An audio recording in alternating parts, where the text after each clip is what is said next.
Et en plus, c'est annoncé. Donc, voilà, bah, écoutez, on est en petit comité. Je le regrette un peu parce qu'il y avait quand même un nombre d'inscrits nettement supérieur. D'accord, Euh, déjà, fourni mais au c'est pas maître grave, c'est pas trop grave. J'espère que d'autres oui, vont venir nous rejoindre. presque.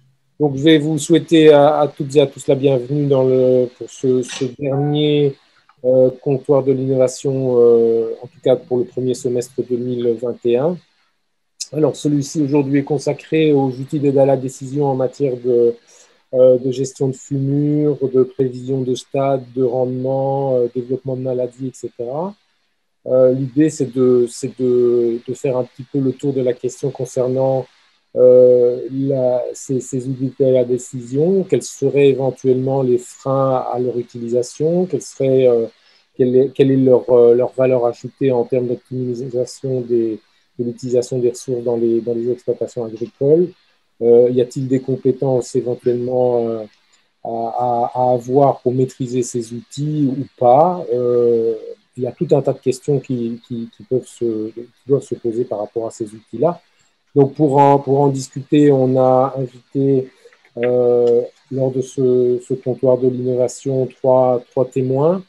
Donc, Luc Lorrain, qui est agriculteur, modélisateur, et je vais rajouter un petit terme euh, artisan, parce que je pense qu'il y a il y a une approche artisanale, mais dans le sens noble du terme, dans les outils qu'il conçoit. Depuis plus d'une vingtaine d'années, il est passionné de mathématiques, de modèles mathématiques, de prévisions, etc. Et donc, on aura l'occasion de l'entendre sur l'ensemble des outils et de son expérience en ce domaine. Et puis, les deux autres intervenants, c'est Benoît Rossan, agriculteur à Péroué, qui utilise la plateforme collaborative Belcam, euh, qui aide les agriculteurs en matière de gestion des fumures, azotées notamment, et Pierre Defourny, D'accord. qui est un Et des aussi, on peut parler de la concepteurs viande de volaille. de La cette viande de volaille, plateforme. Donc, le principe est proche déjà je presque fais de... un rapide rappel de l'objectif de ces comptoirs. La situation sanitaire nous impose de continuer à les organiser en distanciel, comme on dit. On le regrette.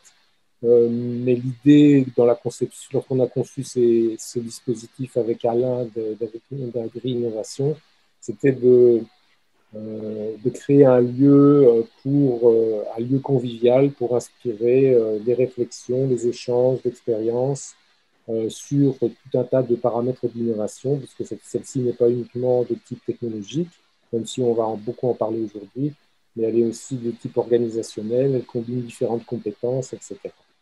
Et que par ailleurs, tous les praticiens de terrain ont des expériences à partager, sont tous des experts du vécu, et donc c'est là-dessus qu'on table beaucoup. Donc voilà, je ne vais pas être beaucoup plus long, je vais passer la parole à Bernard pour qu'il puisse rentrer dans le vif du sujet concernant cette plateforme collaborative Welcome. Je vais juste préciser une chose qui est importante, c'est que la plateforme Belcam a été développée pendant 4 ans et demi dans le cadre de la politique scientifique fédérale et qu'un jour, l'UCL et le CRA ont repris le flambeau, soucieux de conserver et de valoriser le travail qui avait été réalisé, tout ça au bénéfice des agriculteurs, notamment wallons. Donc voilà, je propose maintenant de céder la parole à Bernard qui va Oui, expliquer comment il utilise la plateforme Belcam et Pierre viendra en complément peut-être sur certains éléments techniques. oui, bonjour tout le monde. Voilà, je suis agriculteur ici en Brabant wallon, à Perouet. J'ai une culture uniquement, oui, culture. Je n'ai pas de bétail. Et ce sont des cultures conventionnelles, donc betterave, froment, escourgeon, parfois du lin, contre pomme de terre, etc. Et je suis fort intéressé. J'utilise donc la plateforme Belcam. C'est surtout pour la troisième application d'azote. C'est la plus importante des trois, donc. C'est surtout là qu'on sait faire des économies et surtout éviter la surfertilisation. Surtout que, bon, on peut être tiré au sort, comme tout agriculteur wallon le sait. et avoir une analyse de nos reliquats azotés qui se déroule durant l'automne, quoi. Donc, c'est très important de ne pas surfertiliser. Premièrement, on perd de l'argent. Deuxièmement, on risque d'être pénalisé par des amendes, quoi. Et donc, je vais vous montrer, par exemple, pour cette année, j'ai 3 parcelles. Je vais prendre l'exemple de 3 parcelles. Je vais essayer de manipuler l'ordinateur. Oui. Voilà. J'espère que vous voyez les parcelles, oui. Encore, oui, voilà. Super. Oui, voilà. Oui. En fait, j'ai 2 parcelles semées durant le mois d'octobre, 20-25 octobre. Je vais prendre la première. En fait, ce qui m'importe le plus, l'autre aussi, mais enfin, ce qui m'importe le plus, c'est le LAI, c'est-à-dire l'indice de végétation foliaire, c'est-à-dire la masse foliaire. On a d'abord une courbe en pointillé, pardon. Ça, c'est la moyenne de tous les champs autour de 3 km de mon propre champ. Et la ligne bleue, donc ça, c'est mon propre champ, quoi. Et actuellement, pour cette parcelle-là, je suis vraiment dans la moyenne. Ma masse foliaire est dans les clous, quoi, en quelque sorte. Elle n'est pas sous et elle n'est pas trop bleue non plus, comme on dit en agriculture. Donc. Et par exemple, pour cette parcelle-là, j'appliquerai une fraction d'azote tout à fait normale en 3e application pour atteindre, bon, comme le livre blanc le dit un peu, 185 à 195 unités d'azote, quoi. J'ai une autre parcelle aussi ici, aussi semée en octobre. Là, la masse foliaire est un peu plus élevée que la moyenne. Il y a eu une mesure, donc un point bleu là où c'était beaucoup plus élevé. Disons, je ne suis pas encore trop élevé en masse foliaire par rapport à la moyenne, quoi. Donc, elle est assez aussi à l'abri du vent, donc je ne risque pas trop de verse. Donc, je crois que j'appliquerai aussi une application d'azote normale, quoi, puisqu'elle date d'octobre. Et le 3e exemple, là, c'est une parcelle qui a été semée vers le 20 novembre, après betterave. Donc, tout de suite, les conditions sont plus difficiles. Il avait beaucoup plu en janvier. Et donc, là, on le voit directement, hein, j'ai une masse foliaire beaucoup plus faible par rapport à la moyenne. Pourtant, j'avais quand même mis assez bien d'azote en première application, 80 unités, pour essayer de favoriser vraiment le talage. Mais malgré tout, je reste inférieur à une moyenne des champs tout autour. Et là, je vais réduire ma 3e fraction, quoi, parce que ça ne sert à rien, je vais être en surfertilisation et bon, ça ne sera pas valorisé, vraiment impossible de valoriser ça. Je démarre avec une masse foliaire, en quelque sorte. Je démarre plutôt, la masse foliaire actuelle est trop faible pour avoir des rendements comme mes 2 autres parcelles semées en octobre. Et donc, je mettrai sûrement 10 ou 15 unités en moins, quoi. Et ça m'évitera donc, première chose, j'économise, et surtout, je ne risque pas d'avoir de pénalité quand Protect Eau risque de venir analyser mes reliquats d'azote, quoi. Voilà, ça c'est pour l'année 2021. Je vais quand même essayer de trouver, attendez, je vais essayer de trouver l'année précédente, si j'y arrive. Oui, voilà.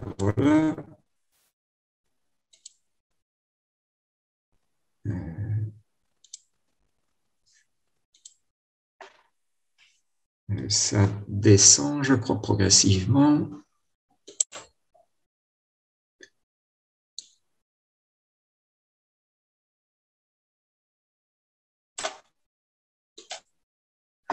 Voilà.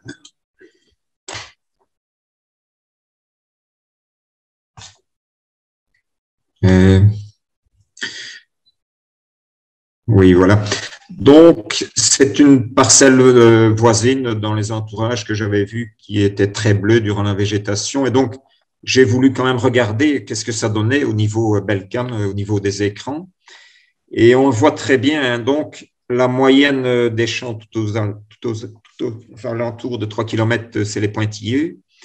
Et il avait une masse foliaire très élevée, mais surtout, bon, il risquait une surfertilisation, quoi.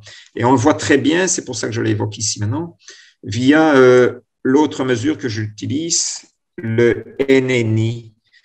Donc, c'est le rapport entre l'azote absorbé et la quantité d'azote liée au potentiel de rendement maximum. Donc, je résume, mais M. Defourny confirme ou pas, c'est le rapport surtout entre l'azote absorbé et la biomasse de la culture. Donc, est-ce que la biomasse de la culture pourra valoriser une fertilisation? Et ici, ça se remarque en fait, lorsqu'on a la ligne rouge à 1, si on atteint, je vais dire, cette ligne-là, on est juste. On n'a pas mis trop peu ou trop d'azote. On a exploité vraiment le potentiel de la masse foliaire, quoi. Mais ici, cet agriculteur, tout de suite, via les mesures du radar, on voyait à chaque mesure que bien avant la fin de la fertilisation, bien avant la fin de la végétation, par exemple, il était déjà en surfertilisation. Donc. Et donc, il aurait dû diminuer déjà sa troisième fraction pour ne pas être en surfertilisation, quoi. Et c'est ça, disons, le NNI, c'est ça qui permet, notamment avec le LAI, pour doser la troisième application, qui est quand même fort importante, comme je le disais, quoi. Voilà, ça c'était donc, par exemple, l'année passée. Oui. Et je crois que les agriculteurs ont intérêt à voir ça, surtout quand on a beaucoup de parcelles. Et surtout, bon, on a des contrôles après et bon, je touche du bois, mais je veux dire, si Protecto utilise Belcam, ils auront très vite repéré les champs où il y aura un risque de percolation d'azote, quoi. Ça, oui. Voilà. Voilà donc mon expérience.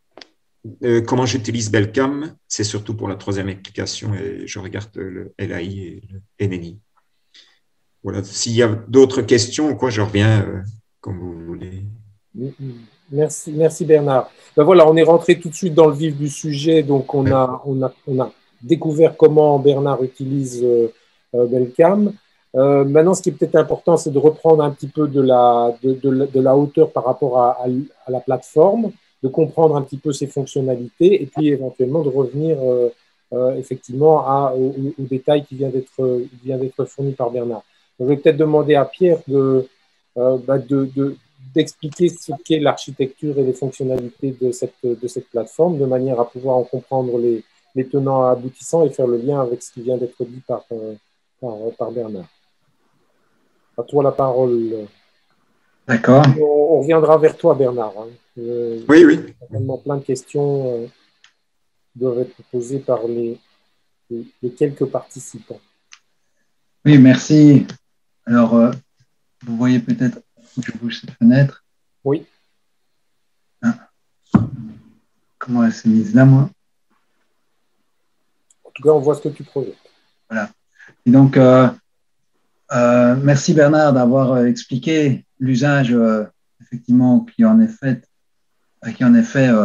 en termes de suivi de la croissance de la culture et de la fertilisation.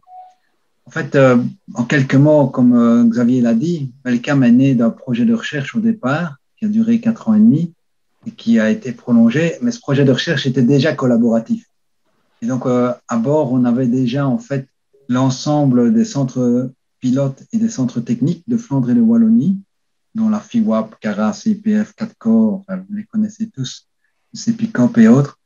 Et en fait, ça nous a permis de définir quelle était la pertinence de ce qu'on pouvait proposer et d'essayer de se centrer sur un usage qui soit le plus ciblé possible par les agriculteurs et tout le secteur en fait agricole qui appuie les agriculteurs. Et donc, on a fait ça. Alors, j'ai un petit problème il y a un son là qui, voilà. Et donc, on a fait ça à travers une plateforme qui, à la fin, les experts internationaux nous ont dit, mais vous ne pouvez pas garder ça dans votre projet de recherche. C'était des experts qui venaient de différents pays. Il y avait un Hollandais, il y avait un Canadien, il y avait un Allemand. Et alors, on s'est dit, tiens, on va aller à Libramont. Et donc, on l'a présenté à Libramont. Et voilà, elle a eu un certain écho. Et depuis, en fait, le CRA et l'UCL a décidé de la maintenir exactement comme on l'avait pensé pendant le projet de recherche, mais de continuer à l'améliorer et de certainement la maintenir gratuite et accessible. Et donc, l'enjeu, en fait, c'est...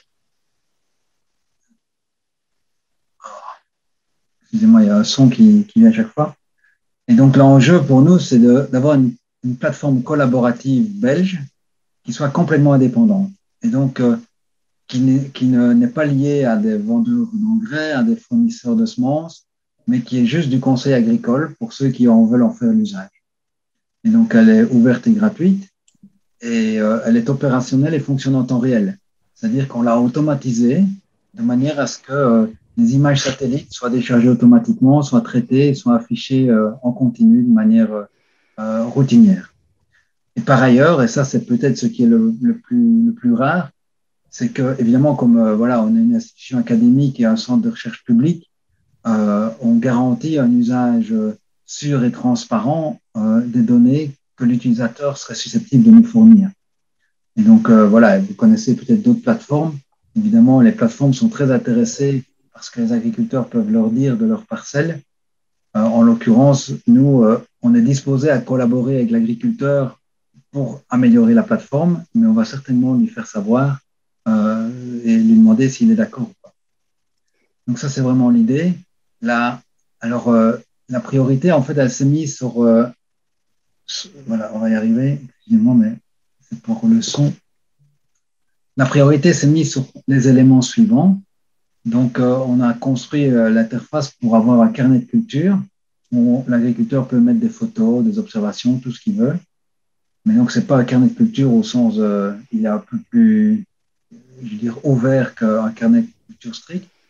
On peut aussi aller voir les séries météorologiques pour faire l'analyse de la saison. On va voir comment ça marche. Et puis, il y a les informations sur la croissance des cultures. Ça, c'est ce que Bernard Rosson vient de nous partager.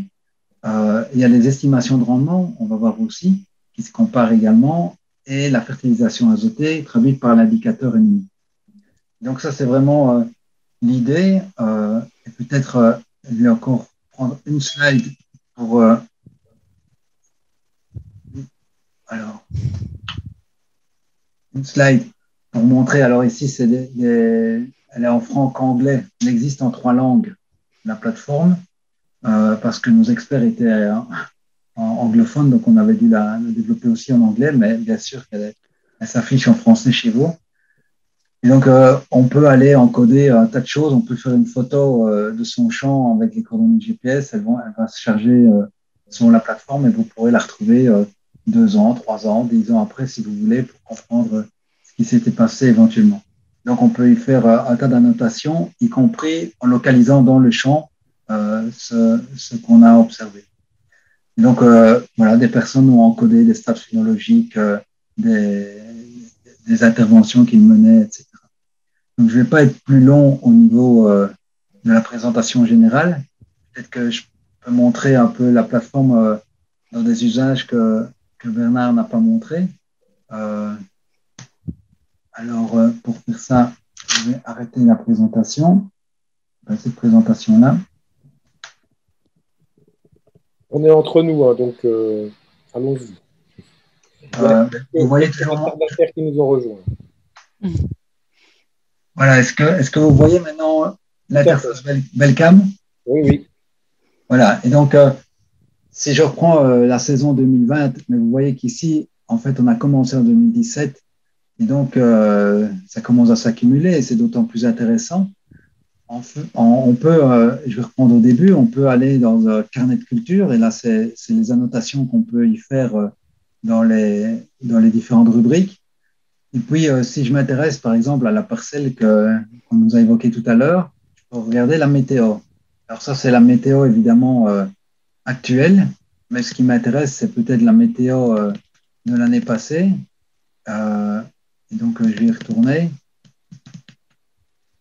Et puis, la météo, voilà, qui va... évidemment, je vais reprendre la saison passée. Hein. Là. Alors, c'est pas mieux, désolé. C'est parce que j'ai pris plus de mois. En fait, on peut prendre 3 mois par défaut. Voilà. Et donc, ici, voilà, j'ai la météo de la station météo Pamecep qui est à 10 km de cette parcelle, une station qui est à Leuze, où j'ai les températures minimum et maximum et moyennes quotidiennes. Et puis, j'ai les précipitations pour cette station météo qui est à 10 km et qui est la plus proche de mon champ.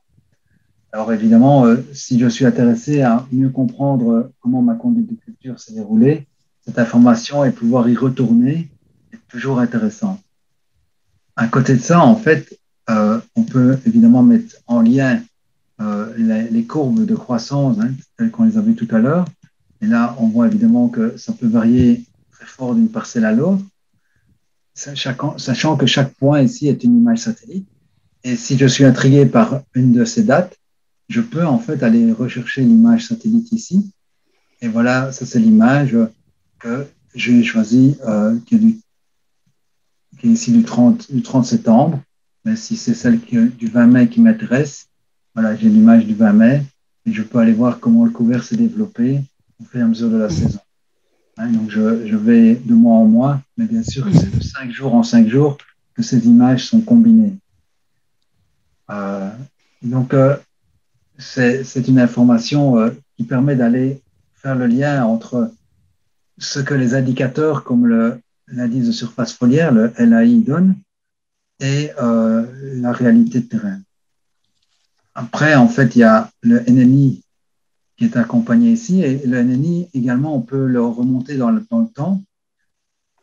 Et donc, alors ici, il y avait sûrement des nuages pour ne pas l'avoir complètement et voir l'hétérogénéité de l'absorption des cultures par la plante. Vous voyez qu'évidemment, les fumures sont probablement homogènes sur l'ensemble du champ, mais la manière dont les plantes absorbent sont relativement hétérogènes pour des raisons de conditions pédologiques ou d'histoire de la parcelle. Est-ce que vous pourriez réexpliquer le NNI? Oui, bien sûr. Donc, pour l'expliquer, en fait, la meilleure solution, c'est de pousser sur le bouton I, ici. Et donc, ça, c'est l'indice de nutrition azotée. Et en fait, le rapport entre l'azote absorbé par la culture, donc c'est vraiment l'azote tel qu'on va le détecter, et la quantité d'azote potentiel liée au rendement maximum.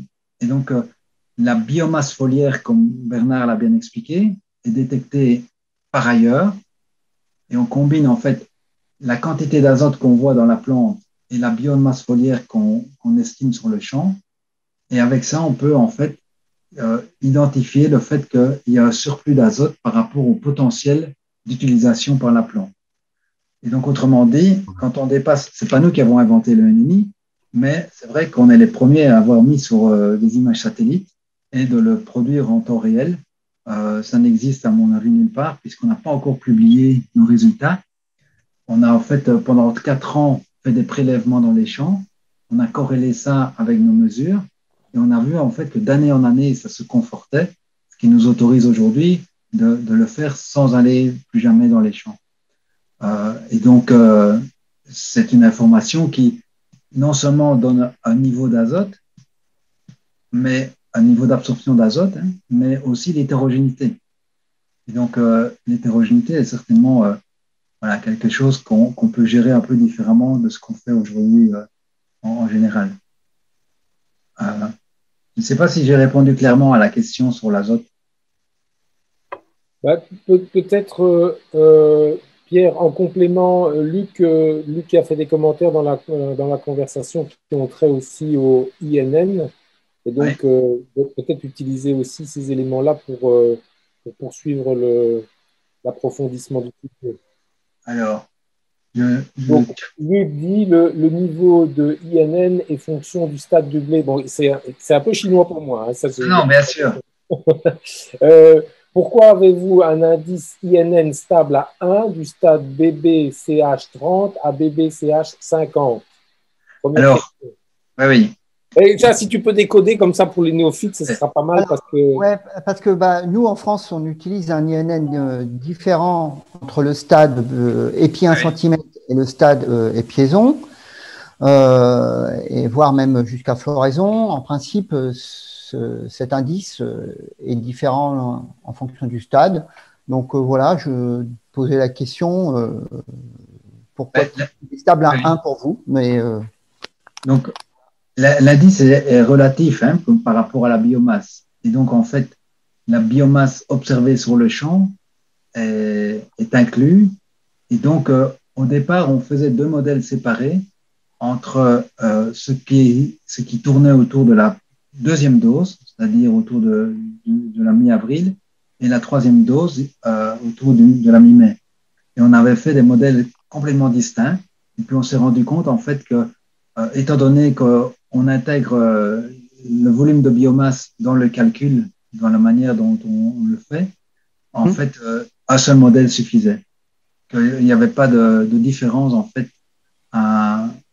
Donc on est bien d'accord que le A il signifie la même chose, mais c'est pas la même quantité d'azote aux différents stades hein, mentionnés. C'est évident. oui, bah, bien sûr. Oui, bah, oui, oui, oui. Et donc, la signification du A est la même, mais elle est ajustée en fonction de la croissance de la plante. Et donc, ce n'est pas strictement lié au stade, c'est plutôt lié strictement à la biomasse verte sur pied.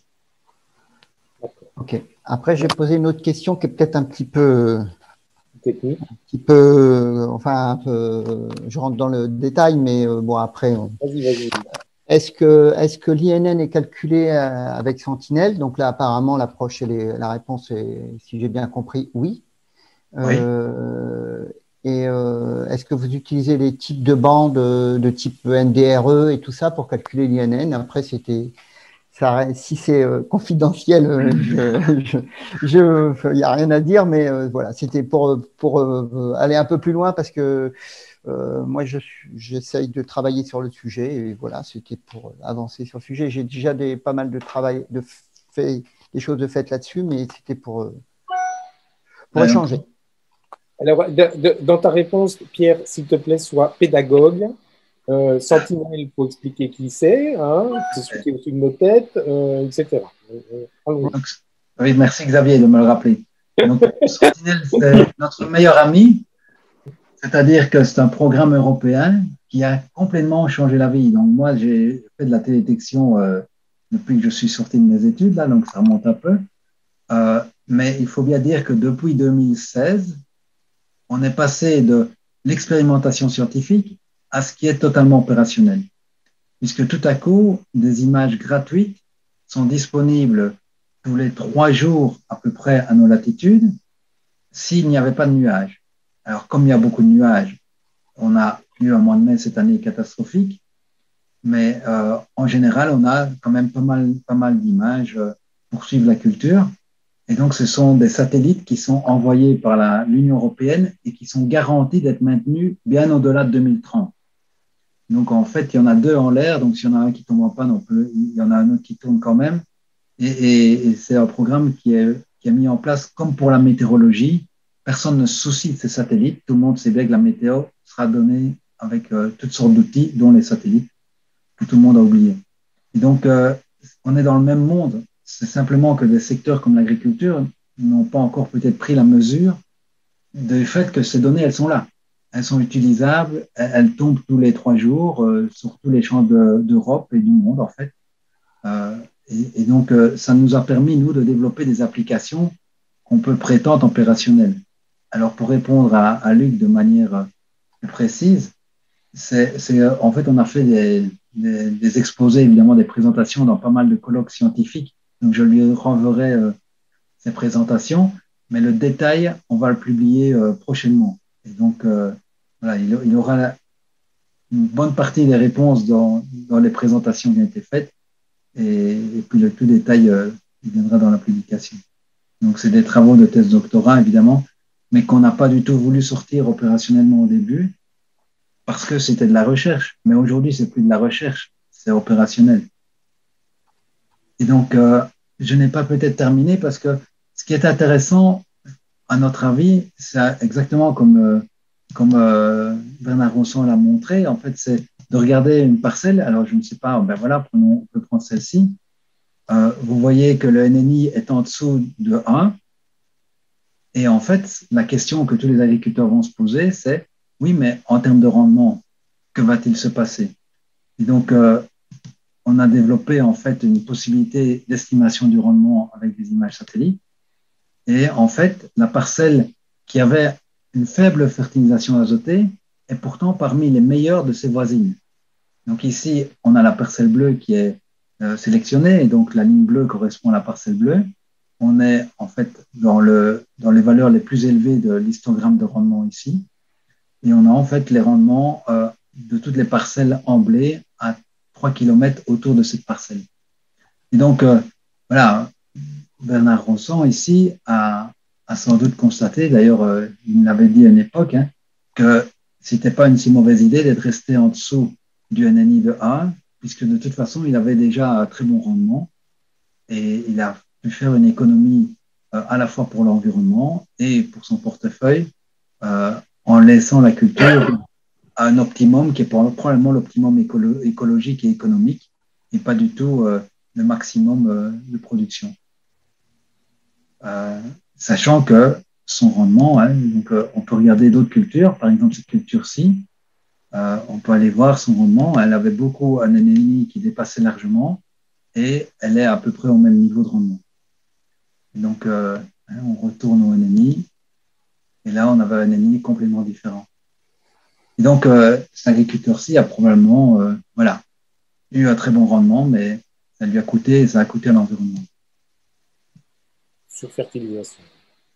Par surfertilisation, tout à fait. Alors, voilà, je ne sais pas, on peut aller voir, ici on est sur les... Je ne sais pas si quelqu'un a un lieu, on pourrait peut-être faire l'exercice de... Donc, Henri, éventuellement. Donc, en fait, si vous allez sur belcam.info, vous avez ceci. Ça fonctionne sur GSM. Et puis, il y a 4 onglets. Ici, c'est la démonstration où, en fait, tous les agriculteurs peuvent voir la ferme de Le où on a mis problème, c'est qu'il faut mettre ce qui est marqué dedans. les parcelles de l'université. Ici, c'est celle avec laquelle on peut jouer, mais il n'y aura rien qui s'enregistrera. C'est-à-dire, quand on va quitter, eh bien, il ne restera rien. Et puis, il y a celle où on peut s'inscrire pour que, quand je reviens l'année suivante ou la fois prochaine, hein, 2 semaines après, je vais retrouver mes parcelles. Voilà. Et donc, si vous vous reconnectez, évidemment, on peut aller par ceci, on ne doit plus s'inscrire, on se reconnecte. Et donc, si je clique sur « Essayer là », je vais me retrouver avec ceci. Et là, donc, alors vous allez me dire, vous voyez, on a les images du 30 mai. Et donc, on sait que Belcam est en avance sur son temps. Mais le 30 mai, ça veut dire qu'il y a déjà des images, puisque la précédente, c'était le 25 mai. Et en fait, le 25 mai, on a affiché toutes les images les plus claires entre le 20 mai et le 25 mai. Donc, il y a eu 3-4 images, parce qu'elles arrivent par morceaux. Hein, comme vous voyez là, il y a des lignes de passage du satellite. Et donc, ici, on a commencé à accumuler l'image d'hier, celle d'aujourd'hui. Et donc, celle du 30 mai, c'est ça. C'est celle d'hier et d'aujourd'hui, s'il y en a eu. Et puis, on en mettra encore jusqu'au 30 mai, puis on passera à une date suivante. Et donc, je peux remonter. Si je vais au 5 mai, j'ai ceci. Si je vais au 5 avril, alors, j'ai quelque chose comme ceci. Si le 20 avril, je crois que j'aurai un peu plus de chance. La saison a été très pourrie cette année. Hein. Et voilà, si je vais au 30 mars, ici j'ai une image totalement claire. Et donc, peut-être que quelqu'un peut me donner un numéro, une commune. On peut aller faire. Henri. Oui, Monsieur c'est Louvigny. Non, mais c'est dans quelle commune? 1800 Libramont. Libramont. Ouais. Vous avez des parcelles de céréales? Oui. On va y aller. Hein. Voilà, on y est. Est-ce que, sans indiscrétion, vous savez me guider un peu? Ouais, zoomer un petit coup. Il faut aller vers le nord-est. Voilà, stop. Zoomer là. Top. Il n'y a pas plus de résolution. On pourrait, en fait, c'est parce que je me suis mis sur les images satellites, mais ça va, vous reconnaissez déjà là? Si vous la reconnaissez, ça va nous suffire pour sélectionner. Je suis pas sûr, non. Euh, Oui, je reconnais une, ouais. On peut se mettre en infrarouge, peut-être que vous voyez mieux. Ouais, j'en vois une. Il faut monter, en fait, encore plus au nord. Sinon, Un peu à l'est. Voilà. Encore au nord, à l'est, voilà, continuez. Ok, Voilà. au nord, encore au nord. Là, c'est mon village. Et là, au-dessus, en brun. Ah oui, mais il faut des parcelles qui soient semées à l'automne. Non, non, ne vous inquiétez pas, on va regarder. Oui, il faudrait des parcelles qui poussent maintenant pour bien faire, oui. Oui, on peut prendre la parcelle où vous avez la souris juste au-dessus, qui est à moitié brune, à moitié verte. Celle-là. Et donc, on va ajouter. Et donc, on va regarder ici. Cette parcelle-ci. Ouais. OK, donc on va la valider. Et donc, je ne vais pas vous inscrire votre nom, je vais l'appeler comptoir, si vous voulez bien. Mais il faut une de ces 4 cultures. Oui. Il faut une céréale, enfin, quelque chose qui a poussé maintenant. Qu'est-ce que vous avez là? Alors, on va changer de parcelle. On va aller juste. Là, vous voyez, il y en a une au-dessus. Non, il y a un grand champ vert qui est à droite là. Celle-ci? Ouais, mais elle est. Il faut couper dedans. Ah. Donc, on va voir. Donc, par défaut, c'est ceci qui est détecté. Non, juste en dessous. Pardon? Juste en bas. Juste celle au sud de celle-là. Non, juste donc à droite, en bas. Contre la haie d'arbre. Ouais, à peu près là. Ouais. Voilà. Ça, c'est de l'orge qui a été semée ce printemps. Vous voulez que je mette votre nom? Enfin, de toute façon, ça va. Oui. Elle va s'effacer puisqu'on est rentré par la porte. Ouais. Démo. Démo, oui. Et donc, pardon, c'est de l'orge cette année, l'année passée. Ça, c'est au cas où vous voulez faire des choses si vous voulez utiliser le livre blanc comme conseil fumeur ou Requaferti, on va utiliser la culture de l'année précédente dans le calcul. Ouais, c'est des prairies temporaires. C'était une prairie temporaire. Ouais. Voilà. Et donc, on va la créer. Et donc, évidemment, quand on va la créer, ça va prendre quelques minutes pour générer non seulement la valeur de l'indice foliaire de toute la série temporelle de cette parcelle, mais aussi de calculer la moyenne aux alentours. Et donc, si je demande maintenant le LAI, vous voyez, j'ai no data parce que voilà, il lui faut un peu de temps pour calculer. On y reviendra. Maintenant, ce qu'on peut déjà faire, c'est regarder les images satellites de votre parcelle et voir un peu ce qui s'est passé dans la culture. Donc, vous n'aurez pas semé, on peut regarder, est-ce que, alors en 30, on va peut-être prendre le 20 décembre. En 20 décembre, c'était une terre nue. C'était une prairie encore. Ah, c'était une prairie. Alors, on a l'impression là, donc si on la met en infrarouge, on a l'impression qu'il n'y a plus beaucoup de végétation, en tout cas au 20 décembre. On peut regarder plus tôt. Est-ce qu'au 30 novembre, oui, on voit qu'il y avait quand même un peu de végétation. On peut remonter encore. Hein. Donc là, effectivement, on était en pleine végétation. Alors, il y a des nuages. Alors, l'année a été assez pourrie, il faut bien reconnaître. On était plus gâtés en 2020. Et donc, au jour d'aujourd'hui, alors je ne sais pas si on va avoir des images claires. Est-ce que voilà, le 25 avril, la parcelle ne s'était pas encore beaucoup développée. Non, elle a été semée le 21 avril. Ah oui, voilà, parce que là, on voit en sur nu. Hein. On est à 500 mètres d'altitude. Oui, c'est ça. Donc, on est assez tard. Et donc, par exemple, alors on voit effectivement que. Et donc, au 25, on était avec ça. Au 30 avril, on est avec ça. Donc, je ne sais pas si vous préférez en couleur naturelle ou en infrarouge. L'infrarouge est un peu plus sensible à la végétation, mais voilà, on est moins habitué à les regarder. Et puis, au 5 mai, c'était toujours nuageux. Alors, je crains bien que le mois de mai, ah ben voilà, ici, on est dans l'ombre de nuages.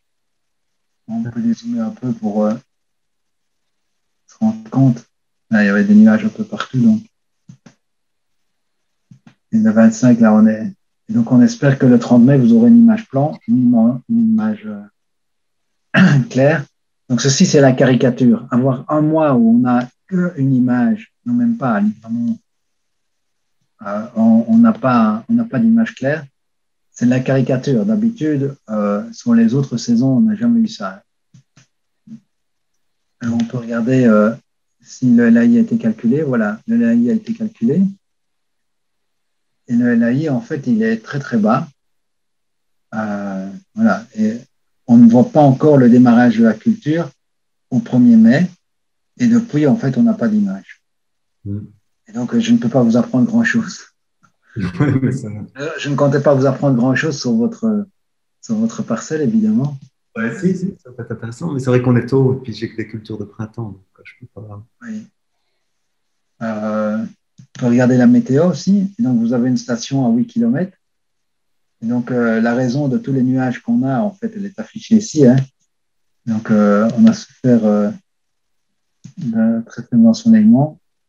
Et donc, voilà, il n'y a pas photo. Hein. Donc, la période où il y a eu beaucoup moins de pluie, on a eu beaucoup plus d'images. Alors, qu'est-ce que je peux vous montrer d'autre? Peut-être, Henri, quelles sont les questions que tu peux poser à Pierre et avec l'expérience de Bernard par rapport à l'outil là? D'abord, voir s'il y a des choses aussi à apprendre sur des prairies de fauche ou de la luzerne, des choses comme ça, ou pas du tout. Et donc, en fait, les collègues du CRA l'utilisent. Donc, si vous avez En fait, on pourrait regarder pour 2020. Ce serait peut-être un peu plus démonstratif parce que la saison est complète. J'imagine que ça va marcher. Je n'ai jamais essayé de faire ça en mode démo. Mais si vous avez une prairie en 2020, on peut aller la chercher. Vous pouvez mettre Bougimont directement. B-O-U-G-M-I-M-O-N-T. Après le G, c'est N-I. Voilà, il vous le propose. N, non, ouais. Le deuxième. Voilà. Est-ce qu'on peut déterminer un rendement à partir de ceci? Oui. Donc, comme je le montrais tout à l'heure, donc ici, si on prend la parcelle, on va prendre une parcelle ici, par exemple. Si on se met au mai, alors oui, ici je suis sur le 21, donc on ne va pas vous prédire le rendement en mai en 21, mais si je prends en 2020, je peux prendre, je ne sais pas, on va reprendre la même là. Donc en 2020, en mois de juin, alors on va la prendre un peu plus claire. Voilà, c'était ceci, ou c'était ceci. Et donc on peut, voilà la courbe de croissance. Et si je vais ici, alors j'ai pris une pomme de terre. Alors suivant que c'est une binche ou une fontaine, je vais avoir un rendement différent. Et donc ici, je suis à 6,9. Voilà. Et donc ici, on a les rendements en pommes de terre.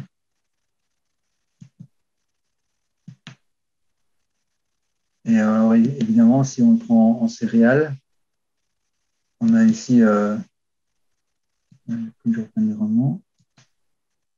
Voilà, on a les rendements en céréales. On est à 9-10 tonnes. Oui.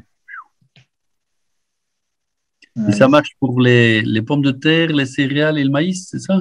Voilà, tout à fait.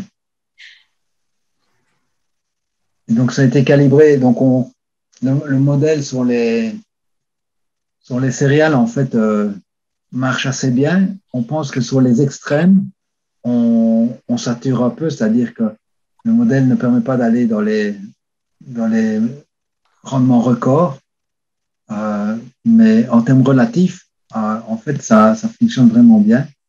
C'est l'expérience qu'on en a. Mais on est ravis d'apprendre et pour le moment, il y a encore 2 chercheurs qui travaillent pour améliorer parce que, voilà, on a encore des idées, quoi. Ouais.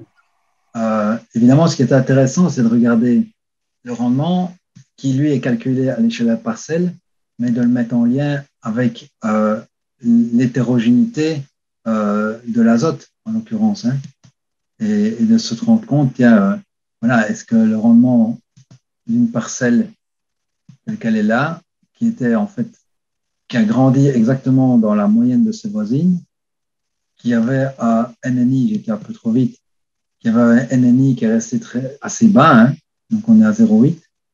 Qu'est-ce qu'elle a donné en rendement? C'est ça la question. Et en fait, on va le découvrir ensemble. Et en fait, elle a donné très bien. Donc, de nouveau, un peu, on a bien fait de ne pas, mettre trop de fertilisation. D'azote, ouais. Ça ne se justifiait pas du tout. Puisqu'on on a réalisé le potentiel probablement.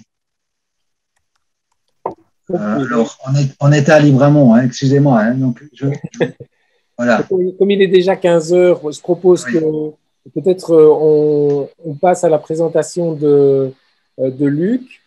Et puis après, en fonction de ce que ça va générer comme question, réflexion, on revienne sur les outils, si ça ne vous pose pas de problème. Je suis tout à fait d'accord, mais Xavier, si on peut juste sélectionner la prairie comme ça, oui, allons-y. Ça calculera pendant que Luc présente. Oui, tout à fait, ok, pas de problème.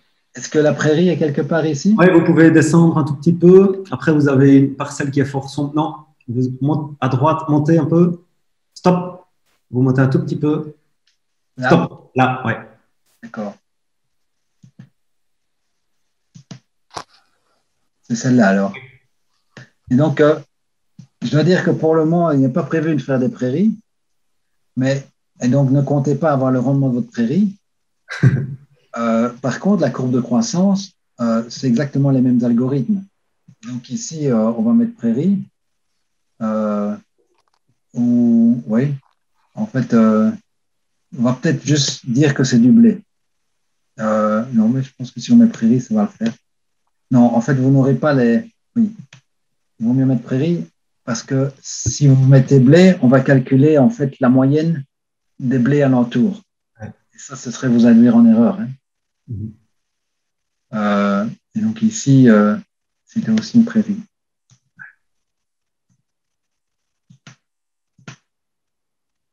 Et donc, je l'ai dit un peu trop vite, mais donc si je déclarais que c'était du blé, ici, la plateforme allait calculer les courbes de croissance des champs de blé alentours et le comparer à la prairie, ce qui n'a pas beaucoup de sens. Ah oui, d'accord. Mais notre intention pour l'année prochaine, c'est certainement de mettre les prairies et de pouvoir comparer les prairies aussi, même si voilà, les prairies sont gérées de manière très, très différente les unes des autres. Voilà, et donc ça va calculer, donc ça prend 2 minutes sans doute. Mais donc c'est certainement plus que le temps nécessaire. Et donc je cède la parole à Luc. Voilà. Ok, on reviendra à la parcelle une fois que les moulinettes auront tourné. Donc, très bien. Merci. Pendant ce temps-là, aussi bien Henri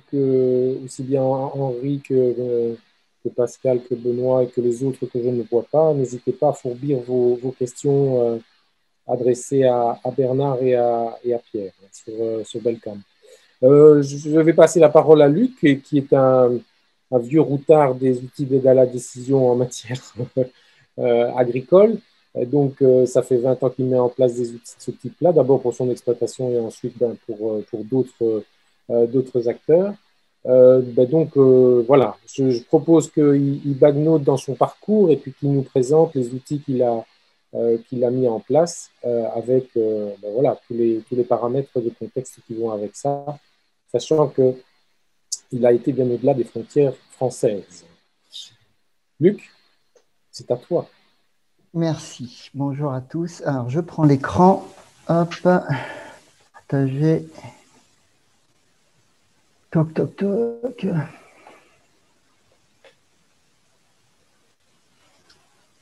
Est-ce que vous voyez mon écran là? Tout à fait.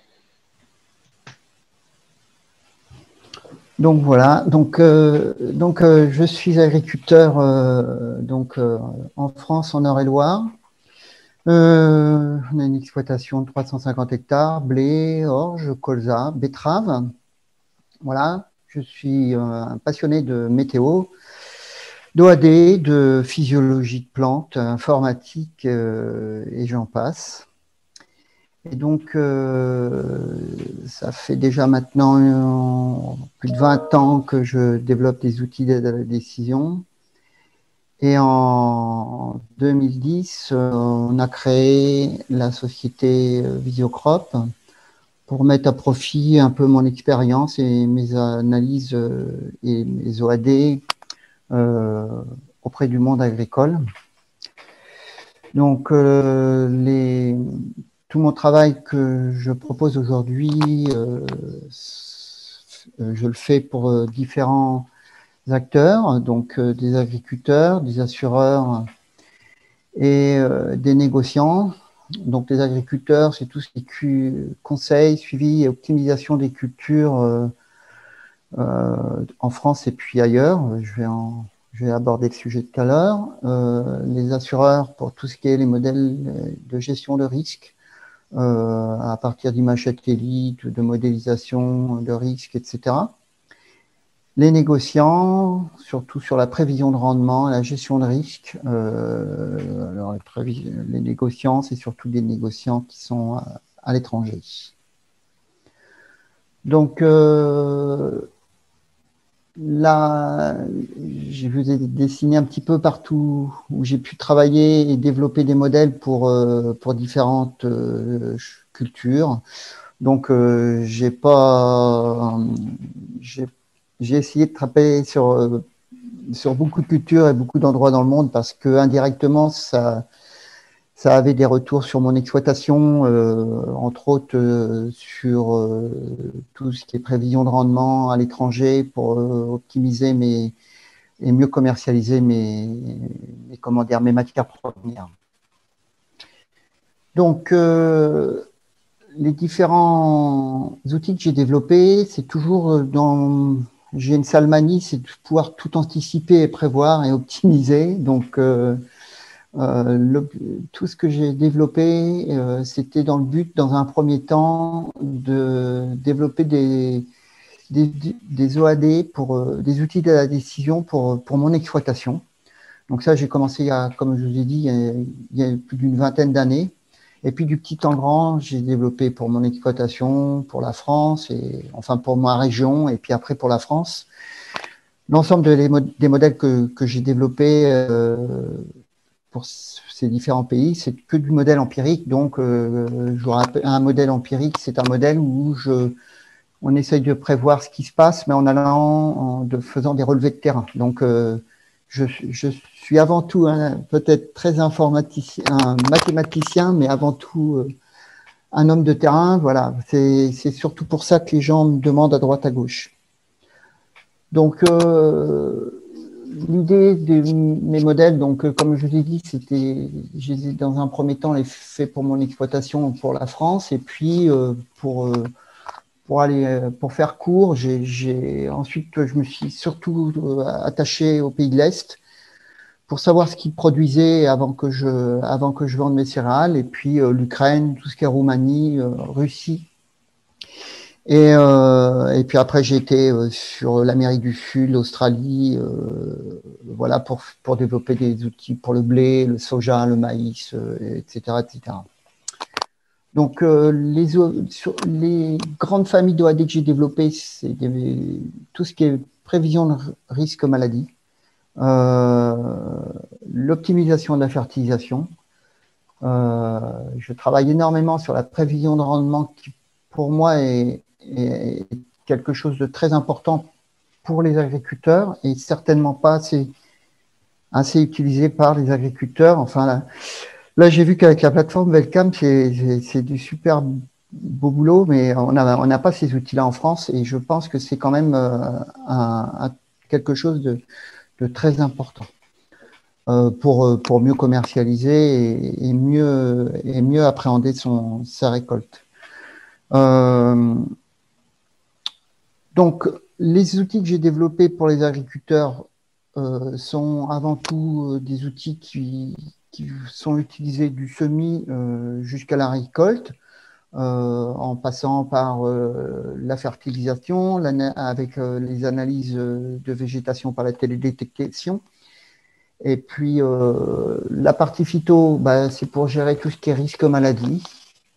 Je fais également des suivis de bilan hydrique. Et puis, la récolte, prévoir la récolte au niveau de la qualité, entre autres les taux de protéines pour le blé, pour les Hadberg, le PS, les taux d'huile pour le colza. Et puis, bien sûr, tout ce qui est modélisation de rendement. Qu'est-ce que je pourrais dire? Tout ce qui est pour la partie négoce, je fais court parce que ce n'est pas forcément ce qui vous intéresse le plus, mais j'ai développé différents outils d'aide à la décision. Alors, c'est des modèles pour prévoir les rendements, par exemple de soja en Argentine, au Brésil, pour Glencore, pour prévoir les rendements de tournesol en Ukraine. Alors, tous mes modèles, c'est des modèles qui fonctionnent à partir de données météo et d'images satellites et qui fonctionnent. J'ai deux grands types de modèles. Des modèles qui fonctionnent à la parcelle et des modèles qui fonctionnent au niveau régional. Donc, ça dépend quel est le client, mais par exemple, quand je fais les prévisions de rendement, que ce soit en France ou dans les pays de l'Est, pour des exploitations que je m'occupe, c'est des prévisions de rendement pour le blé, le tournesol, le soja ou le maïs. C'est des prévisions qui se font à partir d'images satellites Sentinelle. Voilà. Et quand je fais de la prévision de rendement à l'échelle d'une région, plus pour savoir, par exemple, ce que va sortir en millions de tonnes de blé, la France ou la Russie, les grands pays producteurs, c'est des modèles qui fonctionnent à partir de données météo et d'images NDVI de l'USDA qui sont à plus grandes échelles. Et donc voilà. Après, je peux alors, comment je dirais, alors, excusez-moi. Alors, je suis un peu perdu. Qu'est-ce que je pourrais vous dire de plus? Aujourd'hui, nos clients sont donc des agriculteurs, comme je vous ai dit, des négoces, des assureurs. Les agriculteurs, j'ai pas beaucoup de clients en France parce que c'est pas très facile en France en termes de conseils, parce qu'aujourd'hui, on n'a pas forcément le droit d'utiliser l'ensemble de nos OED. On a beaucoup de clients sur la Roumanie sur lesquels on s'occupe de 8 exploitations qui ont des surfaces de 2000 à 15 000 hectares. Donc là, les gens sont très intéressés pour tout ce qui est prévision de rendement, risque maladie et prévision de stade. Voilà, j'ai fait un petit peu le tour.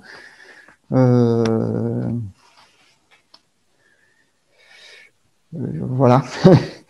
Je ne sais pas trop s'il y a des questions. On va peut-être approfondir un petit peu les différents... Je n'ai pas forcément l'habitude de présenter, donc je ne suis pas forcément bien à l'aise. Mais... On est là de toute façon dans l'esprit d'un comptoir, comme on l'a dit. Donc l'idée, c'est de pouvoir creuser en fonction de ce que tu as déjà présenté. Moi, un élément intéressant que tu avais évoqué à un moment, on va quand même rester 5 secondes sur la Roumanie. Tu disais que les outils que tu as mis en place, c'était notamment pour pouvoir leur permettre de pouvoir organiser leur chantier et surtout faire en sorte que les choses se fassent dans le bon ordre. Donc ça me paraît intéressant en termes de finalité d'outils d'aide à la décision, c'est de pouvoir permettre de programmer, de planifier, de ne pas s'en mêler les pinceaux. Est-ce que tu peux peut-être développer un petit peu? Bon, c'est un des éléments, mais il y en a d'autres et je laisse la parole aux autres participants. Ouais, alors c'est un des éléments et puis donc je vais répondre indirectement à une autre question. Pourquoi je vais beaucoup sur les pays de l'Est? Parce que, je veux dire, sur la France, j'ai beaucoup de problématiques de reconnaissance de mon travail, et puis le fait de…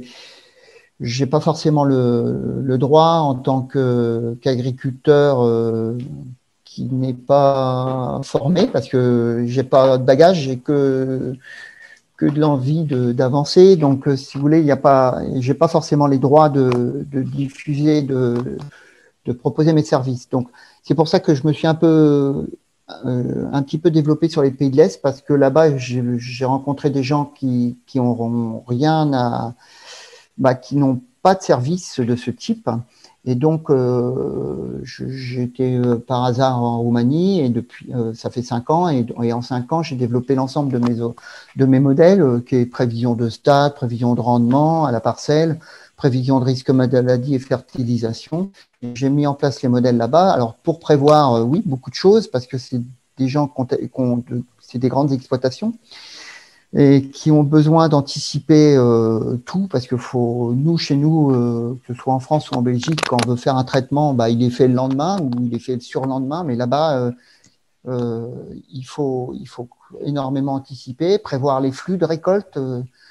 Quand vous avez 5 ou 6 000 hectares de blé, il faut savoir si on va faire… L'année dernière, ils ont fait sur certaines exploitations 20 quintaux. Cette année, ils vont faire 70 quintaux. Il faut prévoir les flux, prévoir s'il faut relouer des moissonneuses. Donc, tout ça, ça fait partie de la prévision que je fais au niveau de Visiocrop.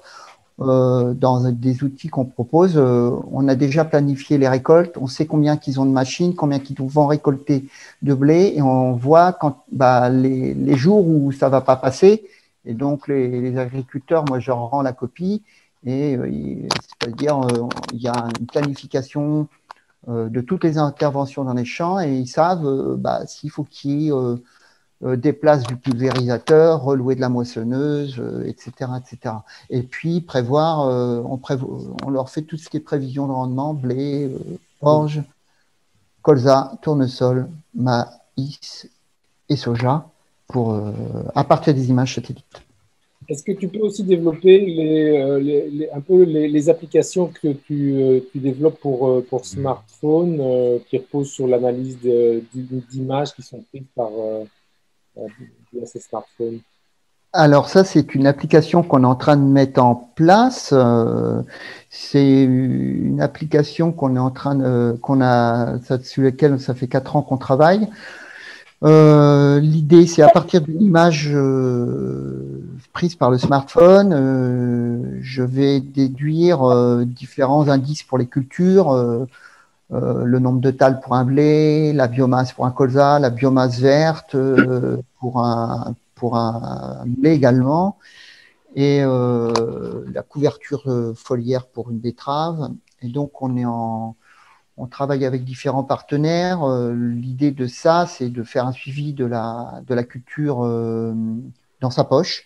À partir du moment où l'agriculteur va rendre visite dans sa parcelle, il fait une photo et ça lui donne différents indicateurs pour ses cultures. Ce sera opérationnel quand ? Alors, c'est opérationnel là, c'est en phase de test auprès d'agriculteurs actuellement, auprès de betteraviers. Et pour le mois de septembre, il y aura le blé, l'orge, le colza et la prairie. Voilà, qui sont les algos sont déjà mis en place. J'ai fait plus d'1 millier de photos avec mesure automatique sur le terrain et donc pour déterminer ces différents indices. Ok. Allez. Donc, et puis, oui, parce que bon, oui, tu m'avais posé une question lors de… Oui. Comment dire, pour présenter un petit peu l'utilisation de mes OAD au niveau de mon exploitation, si on revient un petit peu les pieds sur terre ou les pieds en France.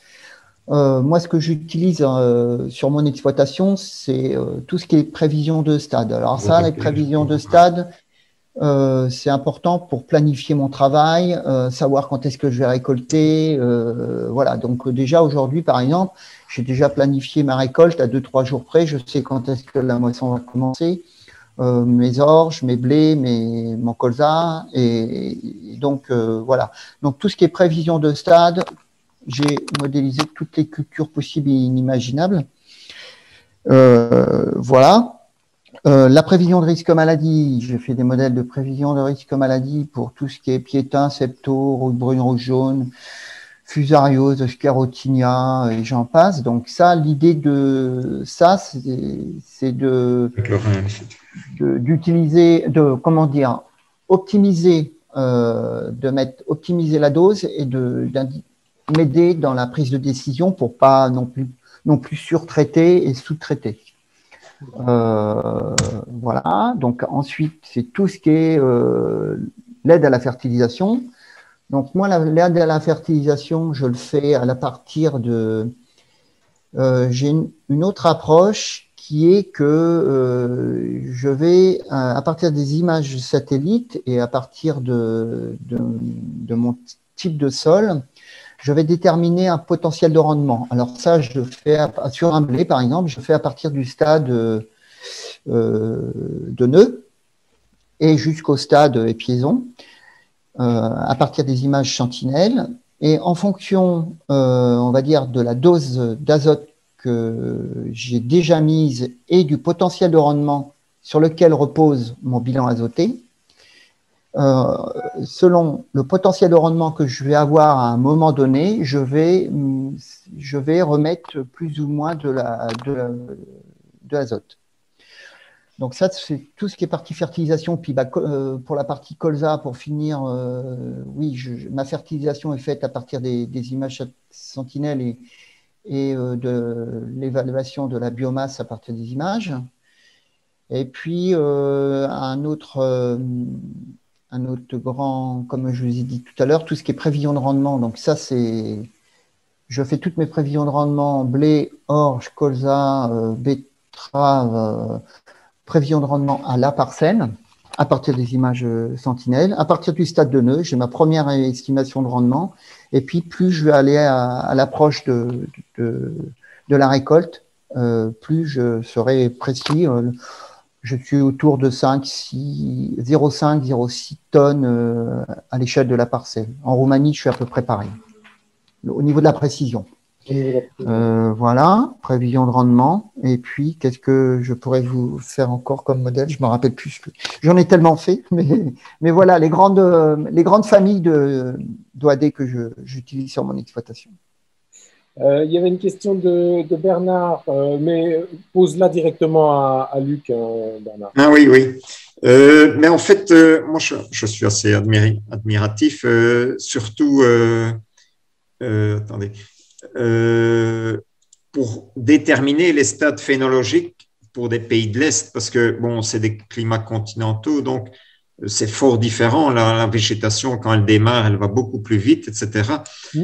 Il faut quand même plusieurs années ou vous avez su via je sais pas moi, des livres ou certaines universités, c'était déjà bien déterminé ou… Non, c'est 4 ou 5 années 4 ans de terrain,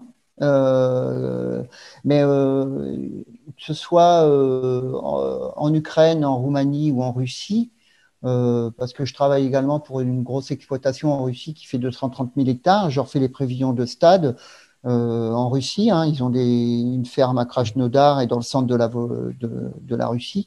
Bon, allez, l'erreur, elle est de 5 jours sur les piaisons, mais eux, ça leur suffit grandement, 5-7 jours. Mais si vous voulez, ils ne sont pas dans la même optique que nous, ou en France… chez vous, je ne sais pas, mais on ne va pas admettre 2 jours d'erreur de stade.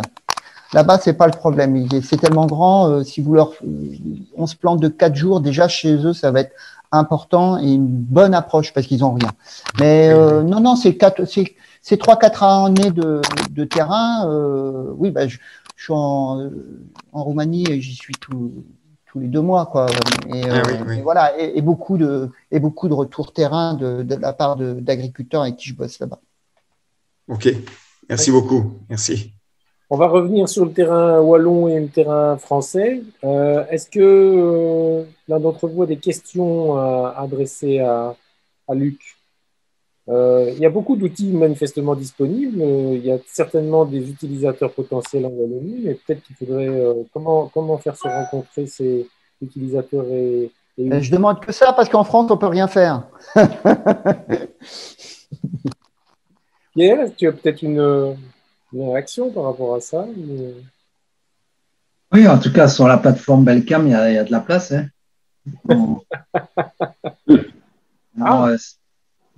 C'est clair qu'aujourd'hui. Comment? Des synergies? Oui, tout à fait.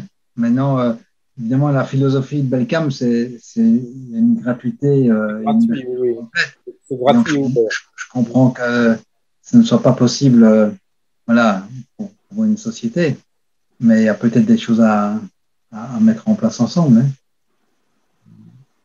Ouais. Bon, après, moi, aujourd'hui, je cours plus à la reconnaissance qu'à le côté financier. Hein. Je veux dire, voilà, bon, c'est même pas le problème, mais c'est que bon, en France, c'est compliqué.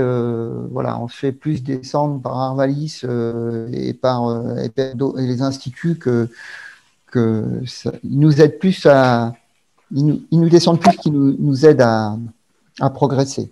Et ça, moi, ça fait 15 ans que j'essaye de mettre du monde autour de la table avec des partenaires et puis c'est pas possible. Ça fait 4 ans que je suis en Roumanie et sur la Roumanie, on va arriver à faire quelque chose avec différents partenaires informatiques, etc. Donc voilà, bon, mais j'ai plus envie de me battre pour chez moi, c'est parce que je sais que c'est compliqué. Voilà. Et donc, Xavier, on pourrait reposer la question à l'audience. Qu'est-ce qui est le plus intéressant dans ce que Luc vient de nous présenter, qui serait mobilisable pour la Wallonie? Tout à fait. Alors, qui peut réagir? Henri? Léon? Chez nous, on n'a aucune expérience en matière de culture. Donc, en fait, l'aspect qui nous intéresse le plus, c'est effectivement pour la gestion des prairies. D'accord. Ben, en fait, là, pour la prairie, nous, on est en train de terminer une thèse doctorat sur l'indice de l'ENNI, l'indice de fertilisation azotée, qui marche en fait aussi bien pour les prairies. On ne l'a pas encore mis sur Belcam, mais en fait, on a fait une campagne avec 400 prairies l'année passée et l'année avant. Et en fait, on a l'impression que ça va devenir utile. S'il y a des agriculteurs qui sont preneurs, on pourrait faire une phase pilote. Et voilà, vous donnez le NNI pour vos prairies et puis vous nous diriez que ça marche ou ça ne marche pas. Ça, nous, on est très, très intéressés. Parce qu'il faut toujours… voilà, c'est pas parce qu'on a réussi des choses sur le plan scientifique que dans la vraie vie, ça va se transposer très, très simplement. Donc, pour les prairies, nous, on est tout disposé. Si la fertilisation vous intéresse, on est tout disposé à mettre du NNI en place, puisque je ne vous aurais pas dit ça il y a 4 ans, mais aujourd'hui, voilà, on a fait les recherches nécessaires. Et tout se base en fait sur les images satellites ou bien est-ce qu'il y a aussi les analyses du sol? Alors, je peux remettre… je peux repartager mon écran, Xavier ou… Oui, vas-y. Et donc, on est retourné à Libramont, là, hein, après la Roumanie. Oui. Et il y a 230 000 hectares aussi, peut-être à Libramont, je ne sais pas. Et donc, ici, en fait, je vais répondre à votre question, hein, monsieur Heller, mais juste, on va partir d'un cas précis, ça va être plus facile. Et donc, ici, en fait, ça, c'est la courbe de croissance de la prairie. Tu ne partages rien pour le moment. Hein. Ah, c'est sérieux? Oui, on ne voit pas votre écran, Pierre. Oui. Parce que mon écran me dit qu'il est partagé. Non. Ben non. Et je ne sais pas l'arrêter parce que… c'est curieux, là. Ah non, peut-être… Attendez, oui, je comprends. Je suis dans la phase entre deux où je l'ai sélectionné, mais pas encore… Voilà. C'est bon. Voilà. Et donc, on a repris la prairie là où on l'avait laissée, hein, celle de M. Louvigny. Et donc ici, c'est la courbe de croissance avec les images satellites qui nous disent combien il y a de biomasse verte sur la prairie. Et donc on sait qu'il y a eu une sécheresse et puis peut-être qu'il y a eu des coupes aussi, ou du pâturage. Ouais. Ouais. Donc je ne sais pas si les deux chutes ici correspondent à des coupes. Oui, En tout cas, on peut aller voir aussi la météo. Ça, c'est la météo de cette prairie. Bon, il y a une station à 8 km. Bon, voilà, on sait qu'il a fait bien sec, mais surtout ici au mois d'août. Hein. Et donc là, on peut réinterpréter. Maintenant, pour répondre à la question qui était posée, si je viens ici, en fait, j'ai Requa Sud. Et là, en fait, c'est un outil Requa Ferti. Donc, Requa Sud, on est en association avec eux pour, alors c'est pas encore opérationnel, mais ça va le devenir, pour que vous puissiez commander une analyse de sol à partir de la plateforme Belcam. Donc, il y a un formulaire ici. Hein. Et alors, ce formulaire, dans un monde idéal, vous pourriez récupérer votre analyse de sol, hein, elles sont ici, et pouvoir simplement les mettre à disposition de la plateforme pour qu'ils puissent calculer votre fumure. Malheureusement, pour le moment, le système, c'est de réencoder en analyse de sol.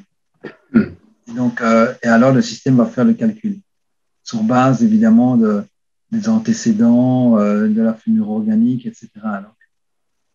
Donc ça, c'est des modèles qui ont été développés par le CRA, ça c'est Requa Ferti. Quand on est en céréales, il y a le livre blanc aussi qui est activable et qu'on peut également mobiliser pour avoir une proposition de fumure. Et les données en fait que vous obtenez à partir des images satellites, sont-elles confirmées par des analyses de sol? Alors, ça, on ne l'a jamais fait. Donc, confirmer, vous voulez dire la fertilité peut-être d'une terre qu'on mettrait en lien avec le rendement ou... Voilà, oui, par exemple, oui, pour savoir exactement quelle est l'absorption de nitrate et où en est exactement la parcelle. Donc, on l'a fait avec la ferme universitaire, avec Hugues Fallis, que vous connaissez peut-être, hein, qui est maintenant le gestionnaire de notre ferme.